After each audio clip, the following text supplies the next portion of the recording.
The Nintendo Switch has become one of the most beloved consoles over the past 7 years. The ability to switch back and forth between handheld and docked play simply with what you get in the box is absolutely wonderful. The downside of this is that in order to get the symmetry required for the Joy-Cons, the console can feel a bit awkward to hold in your hands. It's very flat, making it awkward to grip onto, and over long play sessions this can lead to it feeling a bit uncomfortable to hold. Now for some people this isn't too much of a problem anyway. A lot of people prefer to play docked, and they might have picked up something like a Switch Pro controller, which is much nicer, it's much more comfortable to hold in the hand, much more like a regular controller. For other people who like to play in handheld as much as possible, it can become a real issue, and because of this there's lots of solutions out there now to make playing in handheld a bit easier. I myself have actually had a grip on my Switch for quite a few years now, and that worked really well for me up until recently when something changed, and so I decided to treat myself and try something new. Welcome to my review of the Hori Split Pad Pro. So the concept of this controller is that instead of having the flat Joy-Cons on the side of your Switch, you instead have something that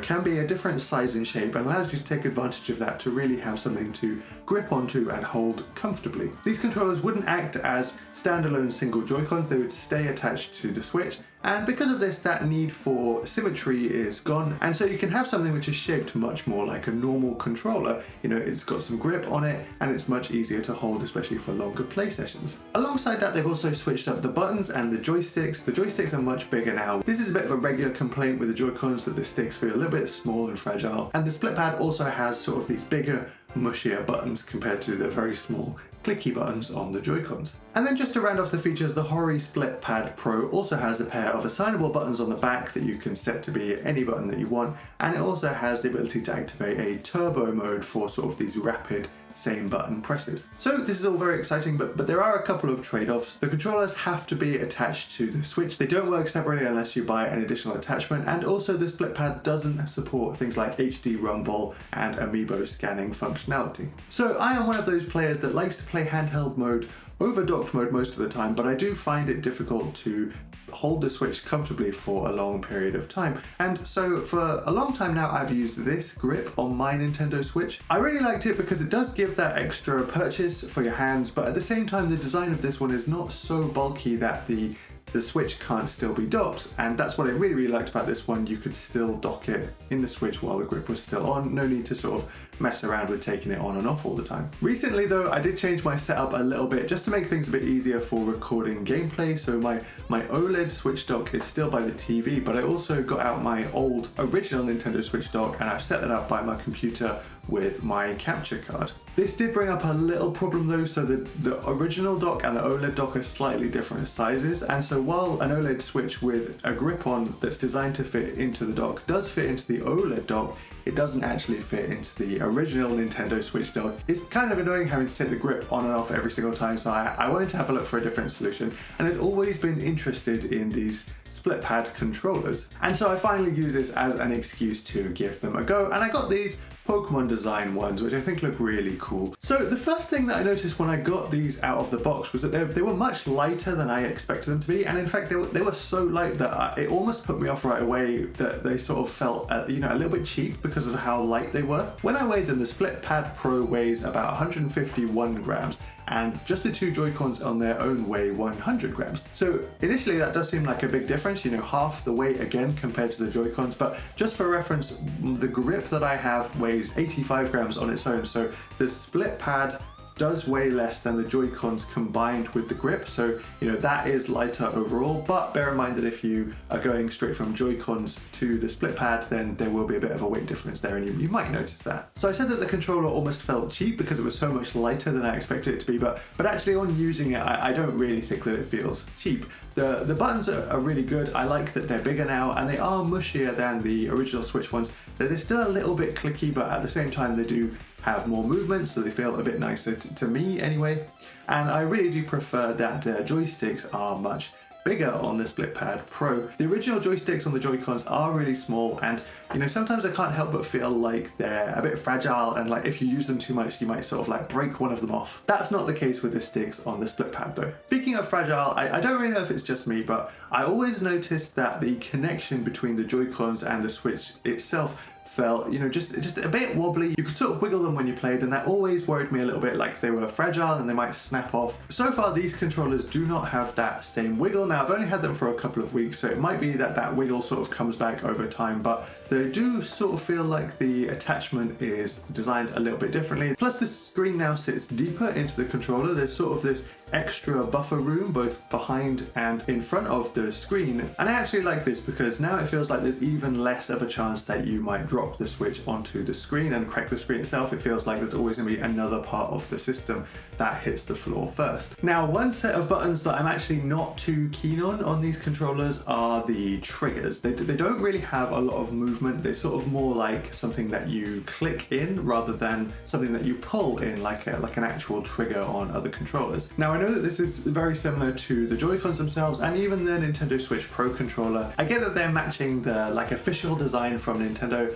but you know, for me, I don't really like these sort of clicky triggers. I much prefer the more natural feeling ones from, say, Xbox or PlayStation, where it actually has some movement to it. That feels much better to me. So that is maybe something to consider with this controller. If you don't like the triggers on Nintendo's controllers, then this won't fix that for you. So I've been playing with these for a couple of weeks now, and at first I wasn't quite sure how to hold them, but after a while I sort of settled into this way of gripping them where I put my middle finger on the back buttons behind the Switch, and then I wrap my little and ring fingers around the sort of controller grip section. It did feel a little awkward at first, but I think now this is the best way for me to play. It allows me to reach all of the buttons on the front whilst still having that better grip, so I don't feel uncomfortable or awkward playing over longer periods of time. Bear in mind, I do have bigger hands, I think, but at the same time, there is enough of a dip in the back of the split pad that I think this would work for, you know, smaller hands as well. So hopefully this would work for you if you're considering it. Using these controllers, I've been playing two different games, and that is Prince of Persia: The Lost Crown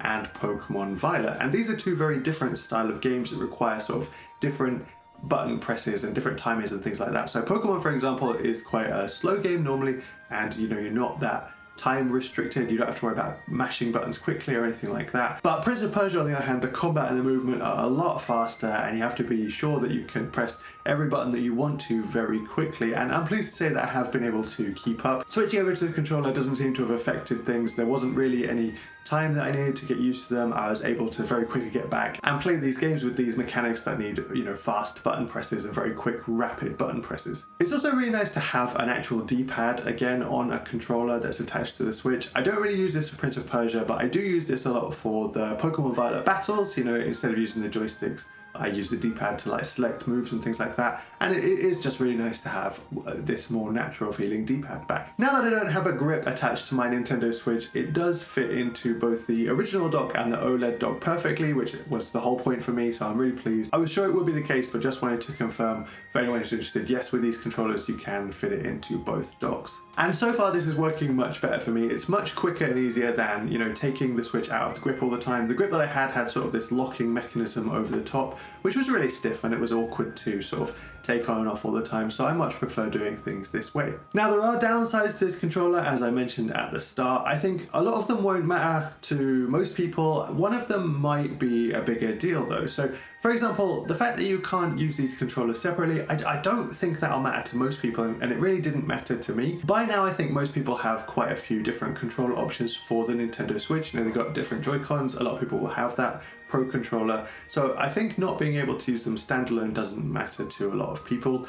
If you are going to play the Switch docked, a lot of people will have other options to play. If you did want these controllers to work when you're playing docked, there is sort of like this centerpiece attachment that you can buy in a bundle at the same time, but even then it's still a wired controller, so that wasn't of interest to me really. I'm just happier to use them as, you know, these sort of attachment Joy-Cons that only work when they're on the Switch itself. Similarly with losing that amiibo functionality, I've had a Switch basically for the entire time that it's been out now, and I don't think I've scanned an amiibo once. You know, maybe one time I've scanned an amiibo, but it's not really a big factor for me.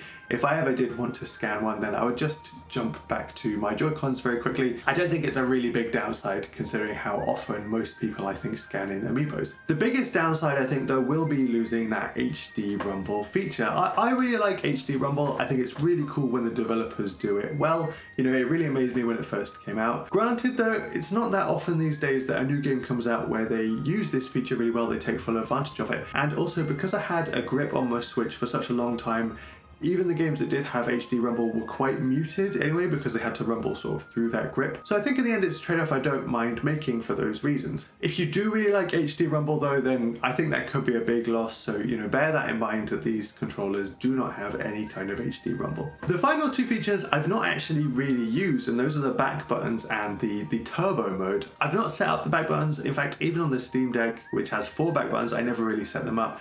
And similarly for turbo mode, there's not that many games where I want to sort of press the same button over and over again. I don't tend to skip dialogue. Maybe if I went back to play something like Animal Crossing and I had to do lots of crafting, I can definitely see why it would be useful. I just haven't really been playing something yet where I've wanted to properly try that. But I didn't really buy the controller for these two features. The back buttons and the turbo mode are sort of extras for me. I'm happy they're there, but they weren't really the main draw of the controller for me. Overall though, I have to say I'm really starting to like these controllers. They work really well for what I wanted them to do, and even though I liked the design before, they're sort of growing on me even more, especially the Lucario and Pikachu design. It kind of takes me back to the days when you'd have sort of special edition 3DSs. It just gives a bit of personality to my Switch. Not to mention Pikachu looks so confident on the right controller that I feel like he's telling me that you've got this when I get to a difficult part of a game. I'm going to leave these attached to my Switch the whole time, and then I can just switch back and forth between playing handheld and docked. I have a Pro controller, so I'll use that when docked, and these will just be attached to my Switch the whole time, I think. If you are looking for some attachments that are more like a regular controller and you're interested, I think you should give these a try. I'd love to know what you think though. Do you have a grip on your Switch? Do you use any type of different controllers like this? Let me know down in the comments. I really hope you found this video useful. Thank you so much for watching, and I hope to see you in the next one.